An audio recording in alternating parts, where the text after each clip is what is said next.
அடுத்தடுத்த கேள்விகளுக்கு பதில் சொல்றீங்க. முதல்வர் ஏன் சார் செய்தியாளர்களை சந்திக்க மறுக்கிறாரு? ஒரு நிமிஷத்துக்கு செய்தியாளர்களை சந்திக்க யாரையும் பார்த்தும் பயம் இல்லை.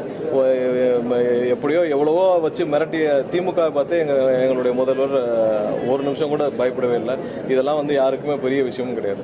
செய்தியாளரை சந்திக்க வேண்டும் என்ற பெஞ்ச் மார்க்கே கிடையாது. ஒரு 7-8 வருஷமா ஒரு சில பேர் அவங்களுடைய சொந்த விளம்பரத்துக்காக அவங்க இருப்பை காட்டுக்கிறதுக்காக ரெகுலரா செய்தியாளர் சந்திப்புன்றது நடந்துச்சு. இந்த செய்தியாளர் சந்திப்புன்றது இந்த 10 வருஷம் மெயின் ஸ்ட்ரீம் மீடியா வந்த பிறகு தானே. மெயின் ஸ்ட்ரீம் மீடியா வரதுக்கு முன்னாடி என்ன இருந்துச்சு? பிரிண்ட் மீடியா தான் இருந்துச்சு.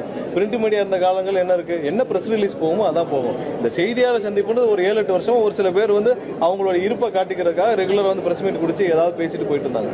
ஸோ எப்போ தேவையோ அப்போ சந்திக்கணும். மக்களை சந்திக்கிறார் எங்களுடைய முதல்வர்.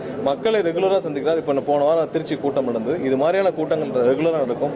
மக்களிடம் பதில் சொல்ல கடமைப்பட்டுள்ள நாங்கள் எங்களுடைய முதல்வர் கண்டிப்பாக மக்களை ரெகுலரா சந்திப்பார். செய்தியாளர் சந்திப்புன்ற பெஞ்ச் மார்க் எங்கேயுமே இல்லை. யாருமே வந்து செய்தியாளர் சந்திச்சா தான் நீங்க அரசு நடத்தணும்லாம் இல்லை.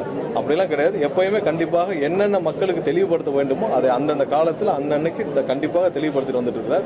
மெயின் ஸ்ட்ரீம் வந்த பிறகு தானே நீங்க வந்து இந்த பிரஸ் மீட்டு இதெல்லாம் ரெகுலரா போகுது. செய்தியாளர் சந்திப்பு இருக்கு. கண்டிப்பா செய்தியாளருக்கும் மக்களுக்கு என்ன தெரிவிக்கணுமோ அது ரெகுலரா பிரஸ் ரிலீஸ் வந்து சமூக ஊடகமோ அதே போல எங்களுக்கு ஊடகமும் இல்லாத நீங்க முதலமைச்சராக நாங்கள் யாரும் ஊடகத்தை ஒரே நிமிஷம் யாரையும் வந்து புறந்தள்ளவும் இல்லை, யாரையும் குறைஞ்சு சொல்லவும் இல்லை.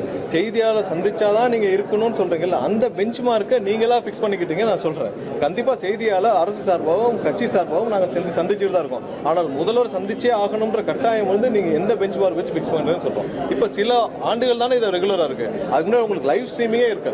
லைவ் ஸ்ட்ரீமே இல்லாத காலத்தில் எப்படி செய்தியாளர் சந்திப்பு நடந்துச்சு?